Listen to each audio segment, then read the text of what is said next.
বন্ধুত্ব মানেই হাজারো পাগলামি আর হাসি।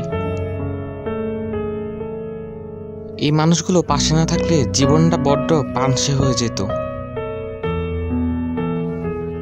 সুখে দুঃখে সবসময় পাশে থাকে বন্ধুত্বের হাত। বন্ধুত্বের আরেক নাম হচ্ছে একে অপরের পেছনে লাগা।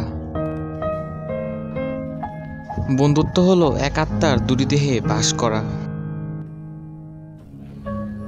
হাজারটা প্রিয় মানুষের দরকার নেই, একজন সত্যিকারের বন্ধুই যথেষ্ট।